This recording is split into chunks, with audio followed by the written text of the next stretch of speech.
What are some Spurs resolutions you want to see from the Silver and Black in 2026?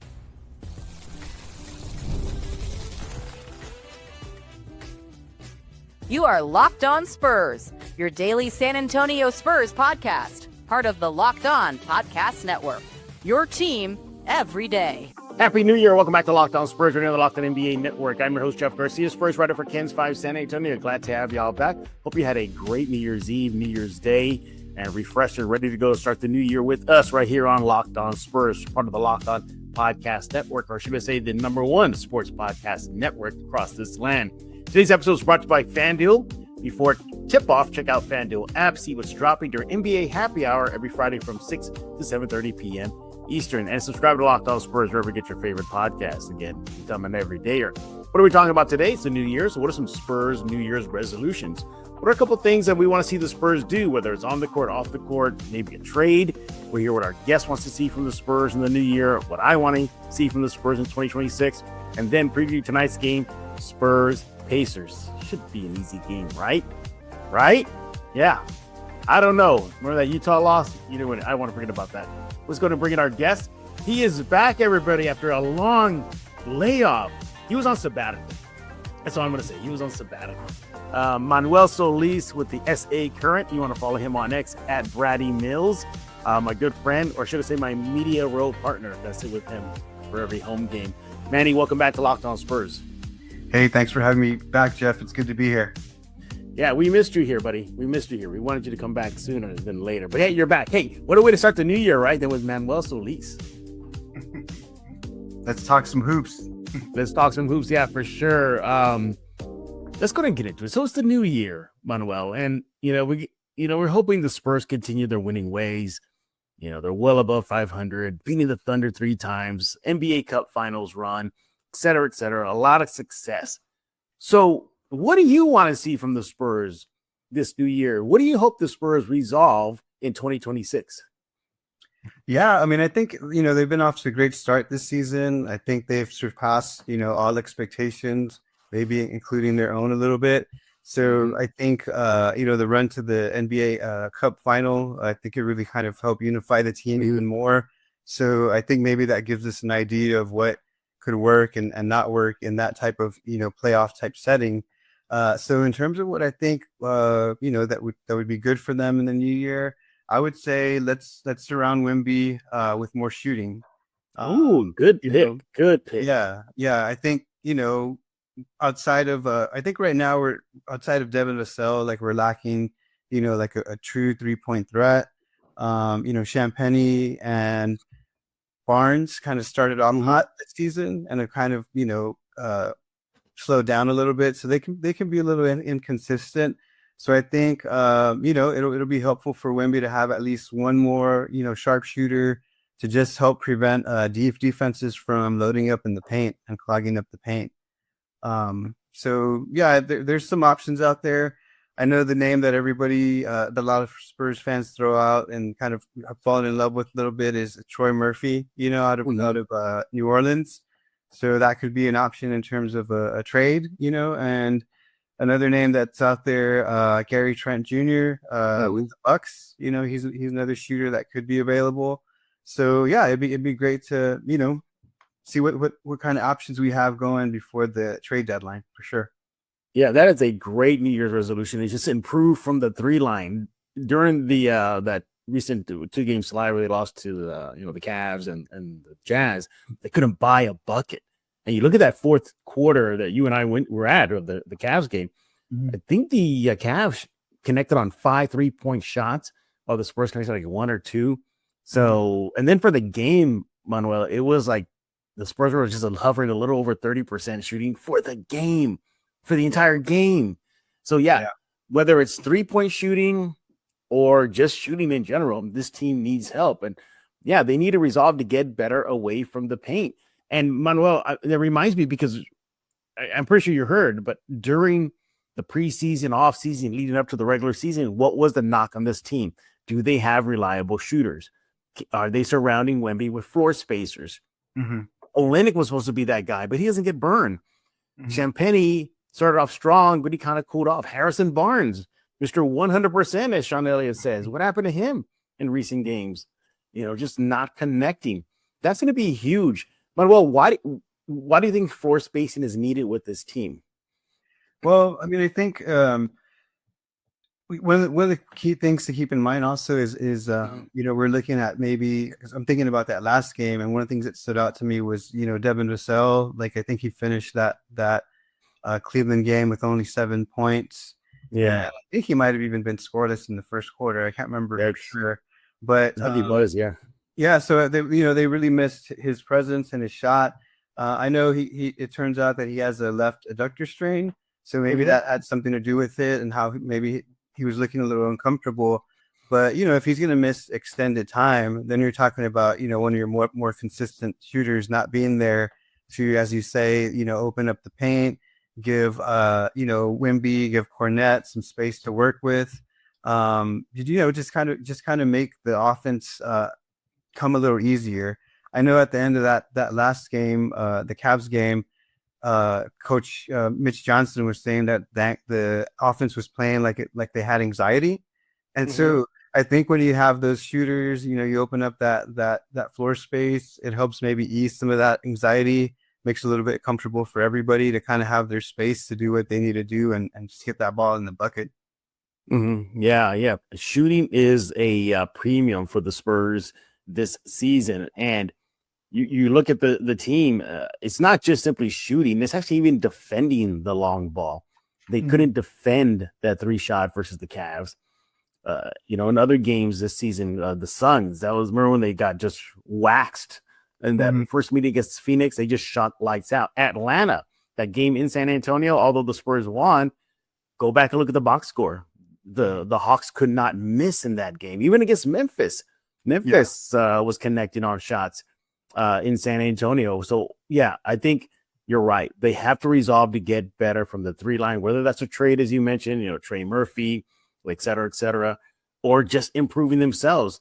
It reminds me, I had a chat with Champagne in the locker room earlier this season, and I said, hey, a lot of people outside this organization say, oh, well, the book on the Spurs is they don't have shooters. And I remember him and I standing where his locker is, and he looks around the room and he goes, no, we have them. He points to himself. He pointed to Vassell. He pointed to Wemby. He just went down the entire roster. He goes, we have shooters. Okay, well, prove it then. Prove it. Start connecting on your shots. Because I think if I get the numbers here, let's see where the Spurs rank when it comes to a 3-point shooting. I think it's not good. Yeah. Go ahead, because the numbers don't lie. So I'd love to hear that. Go ahead. Oh, well, yeah, I'm saying they're 23rd in the NBA in just field goal attempts. All right. So, which is not good. You got to take your shots. All right. They're a little outside the middle of the pack in 3-pointers made at 18th. But here's the thing: when they connect on their shots, so according to the numbers here, they connect on 14 or more 3-pointers made, they're 12-3. And that's where guys like Barnes, Champagne, they just change the entire dynamic of the team around the court. Because when they're cooking, I mean, that's floor spacing for Wemby, Castle, Harper, Fox. The list goes on and on. So, yeah, you're absolutely right. Let's take a break. When we get back, let's continue talking about our New Year's resolution for your silver and black right here on Locked On Spurs with Manuel Solis of the SA Current. Hey, but first I want to talk to you about FanDuel. Fridays already feel different during basketball season, and FanDuel is making them even better. Every Friday night before game tip-off, FanDuel is going to give fans a new way to kick the weekend off with NBA Happy Hour. NBA Happy Hour is your official pregame, a limited time window where special offers drop right inside the FanDuel app before the action starts. Fridays from 6 to 7:30 p.m. Eastern have become appointment viewing in the NBA with NBA Happy Hour.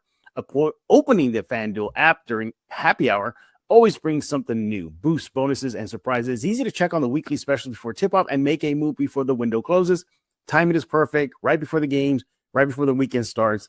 It adds extra energy to Friday without, just overthinking it. So, yeah, have fun with basketball with NBA Happy Hour over at FanDuel. So before tip-off, check out the FanDuel app, see what's dropping during NBA Happy Hour every Friday from 6 to 7:30 p.m. Eastern. A little basketball, a little action, and a whole lot of Friday energy. That's NBA Happy Hour, only on FanDuel, the official sportsbook partner of the NBA.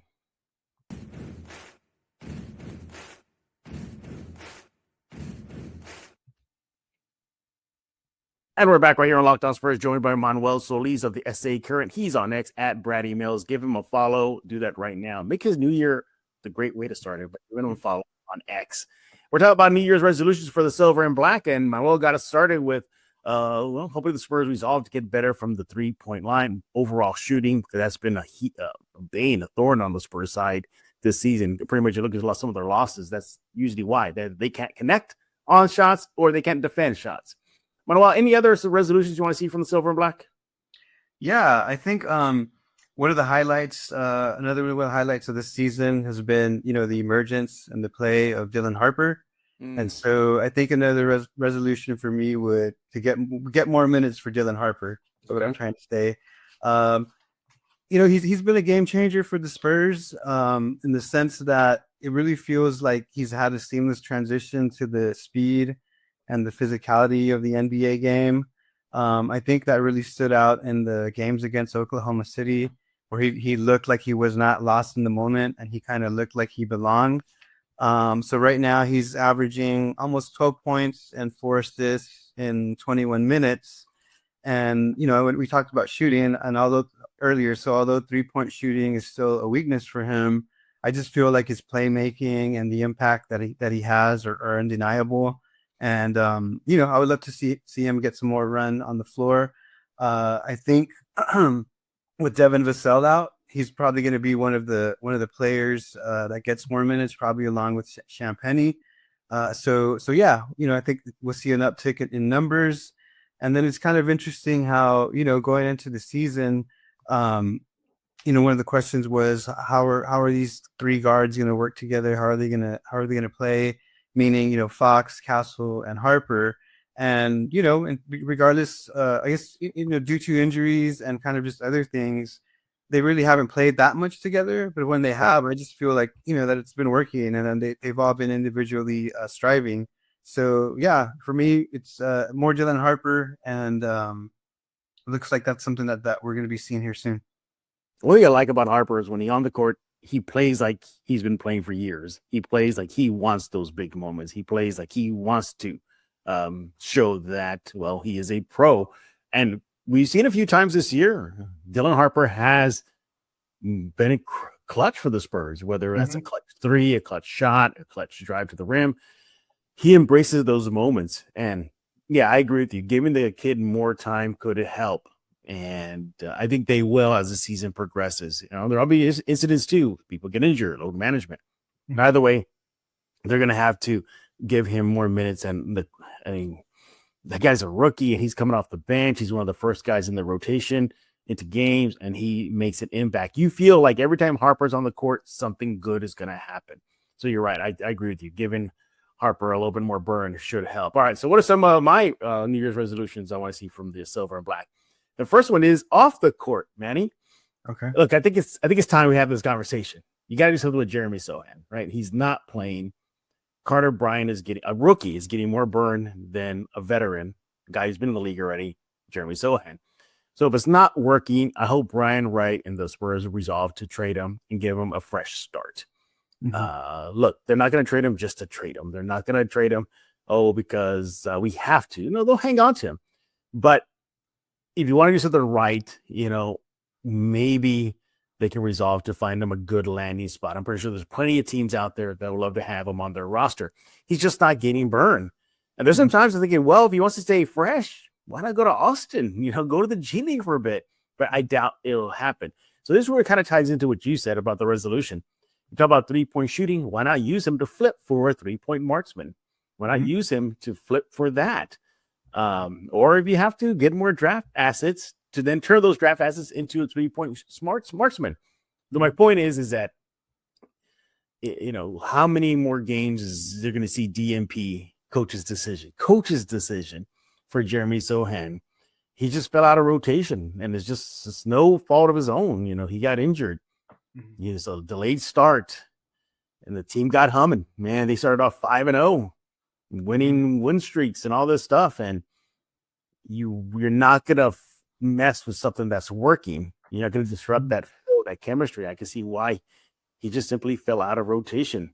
So that's what I hope the Spurs resolve to do. If they're gonna part ways, then part ways with him, send him to a good landing spot, get something good in return. So hopefully they can flip that into some marksman, because they definitely need it.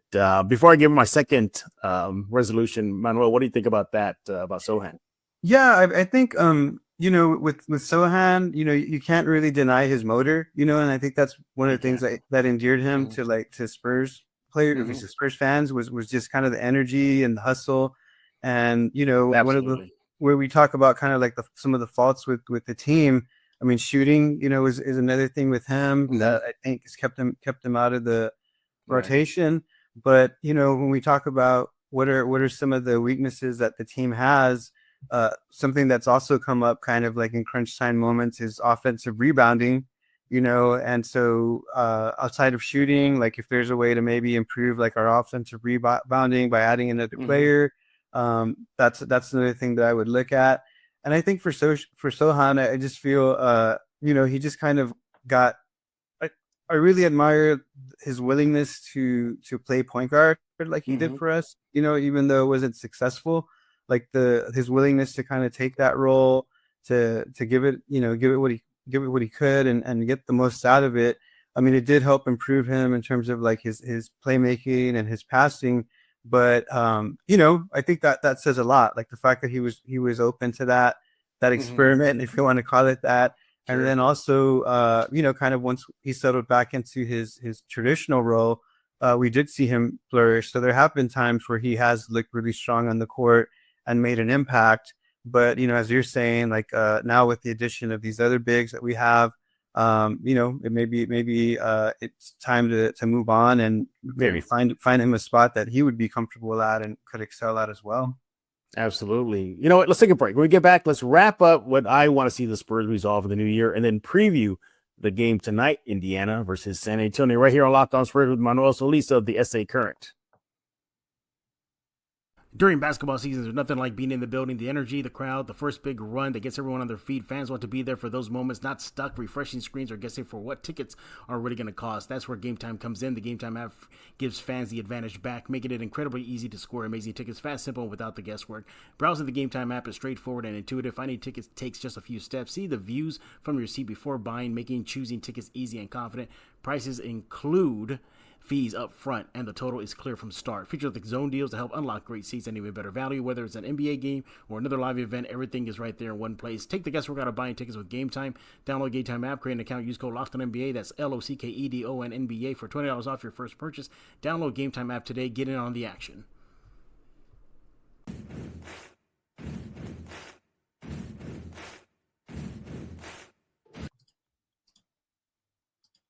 Was that Manuel in the background watching Miles Morales Spider-Man dunk the ball?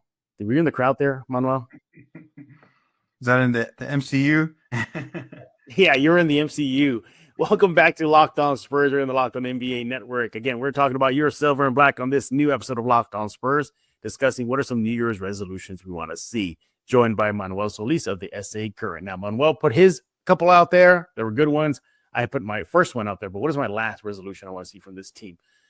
You know what? I want to see them resolve to try to get no less than a third spot in the NBA playoffs. Look, the playoff drought is going to end. All right, everybody. After 6 years, the Spurs are back in the postseason. Yay, Spurs. All right. But if you need to go in there, get a high seed. I bring that up is because, look, I know this team has beaten the big boys of this year. They've beaten Denver. They've beaten Orlando. They've beaten OKC. Not once, not twice, but 3 times. All right. They've beaten some really good teams. All right. But I still get a little nervous when it comes to the real deal, that being the postseason. The Spurs are likely going to get a top 4. I don't see them slipping beyond 5. I mean, that's just be disastrous. But, I'll give them a little leeway.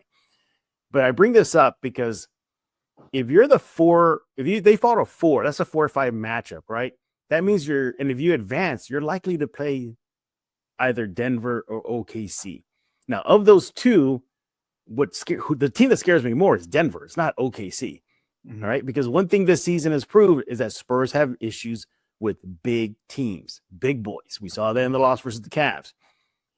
So if you can avoid Denver as much as possible and maybe try to delay any inevitable meeting with either team, I think falling in number 3 could help your cause. If you fall at number 3, well, you're likely to get a home court series, maybe 2, depending how the other matchups go. But if all the 4, then after that first series, all right, and again, I know crazy things have happened, but more than likely you're not going to get more home court advantage. And that's where the inexperience in the postseason could kick in. So I want to see them try to get the highest seed possible to secure more than home court advantage in at least a couple of rounds, hopefully, crossing fingers. Your thoughts? Yeah, I mean, you look back at the start of the season and how Wemby was like pretty adamant and doubled down on what the goals were. And he was like, we're getting into the playoffs. And what I mean by that is like not the play in. So like 6 seed minimum. And, they've gone way above and beyond that. Right now, they're at number 2, kind of in the mix there with Denver, Houston, LA, and the Timberwolves. So, we have a lot of basketball still to be played, but, there are some interesting matchups, and like you're saying, the higher they can get to secure that home court advantage, the better. I think what's going to be interesting as well, because you mentioned like the trouble with bigs, and, that was one of the things that stood out in that NBA Cup final versus New York, when New York went to that, Mitchell Robinson and Karl Anthony Towns lineup. Like it seemed that's where the Spurs had the most trouble, especially with rebounding. So it's going to be interesting to see how they adjust to kind of like that playoff tempo, playing that playoff basketball. And what I guess I mean by that is it seems like we're at our best when we have the team is at its best when they're in the transition and you create the offensive flow that way. And when they become kind of a half court team, it's a different story. And so I think that's going to be another interesting aspect to see kind of like how they adjust to that, what changes are made, or who kind of takes more of a lead role. I mean, obviously, I think De'Aaron Fox being the veteran and having had some playoff experience, I think you'll see the ball in his hands and him making an impact. But it'll be interesting to see outside of that, like who's going to step up. And I think that was one of the things that Keldon Johnson said during the NBA Cup run was, okay, the expectations. So it's a lot different to lose when you're expected to lose. So what does it mean to lose when you're expected to win? And how do you kind of adjust to that? Yeah, absolutely. And that's where you see guys like, leave it on your screen here, De'Aaron Fox, Harrison Barnes, even Luke Cornett, that experience come in. But man, what do you think? What do you think, Manuel? You think they're going to have a deep playoff run? I could see us making it very easily, like to the second round, and then just depending on the matchups, what the matchups are, like let's get to the Western Conference Finals and see what happens after that. Yeah, exactly. Yeah, because I mean, Oklahoma City, they do have the advantage in that matchup. There doesn't seem to be that that fear there. And then when you look at the other teams that are kind of in that mix with them, Denver, I'd say is the one that you're saying you say scares you the most. I would agree with that. It's going to be interesting to see how things work out with Jokic now being injured, and saying he may be out as much as like 4 weeks or so. So so how is that going to impact a player that is already down, I think, like 2 or 3 starters? And then that just really kind of like elevates teams, or gives teams like Houston and Minnesota maybe like the opportunity to kind of move up a little bit. And Houston, is always an interesting matchup, because that's the rivalry that's there. And then Minnesota, having gone to the Western Conference Finals, like 2 years in a row now, and kind of being like hungry to get back there. That might be like a very, really interesting matchup as well, for sure. Absolutely. All right. Well, there you have it. Some New Year's resolutions we want to see from the Silver and Black. But what do y'all think? Let Manuel know on X at Brady Mills. Let me know on X at Jeff G Spurs Zone. And I'd love to hear what you want to see the Spurs resolve to do in the new year, 2026. All right. I guess we have time to preview tonight's game. Why? It's the Pacers, the worst team in the NBA. But hey, it is a game night, so let's do a quick preview of tonight's game. Manuel, yeah, as you mentioned before we hit the record button, this Pacer team stinks, man. They're bad. They're bad. Manuel, I guess it starts and begins with Pascal Siakam, and that's about it, huh? Yeah. I mean, as you mentioned, they do have the worst record in the league right now. So they're gunning for that number 1 pick. And then, but it's interesting though, because this is a team that, depending on who you ask, was like one player away from, winning the NBA finals. It's true. So if Tyrese Halliburton doesn't go down in that first quarter after kind of already, heating up, like how does that game finish? So, it's interesting to see. I mean, that wasn't the only loss. I know that free agency was a factor in terms of losing some key players. So just seeing where they're at, seeing how they're going to navigate the season. As you mentioned, like it's pretty much the Pascal Siakam show where he kind of leads the team in points and leads the team in rebounding. So I think you're kind of seeing flashes of the player that he was in Toronto with the Raptors. But it's that kind of not the expense of winning games, but it's just coming in a situation where there's not a lot of wins. And then, San Antonio fans being not too far removed from a couple of 20-win seasons can definitely relate to kind of just the NBA schedule and how it's just relentless and unforgiving. So, I think the important thing for the Spurs, though, and this is something that Mitch Johnson talked about the last game, again, is like, how do you handle success? Or how do you handle the challenges that come with success? And I think part of that is rising up, and playing your game regardless of your opponent or your opponent's record. So yeah, I mean, the past couple of games, there have been some challenges with the Jazz, some challenges with the Cavaliers. So let's see how which team comes out against the Pacers.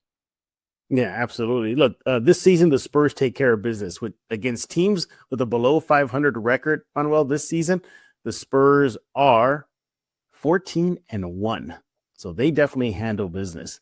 And looking at the Pacers side, it's just bad.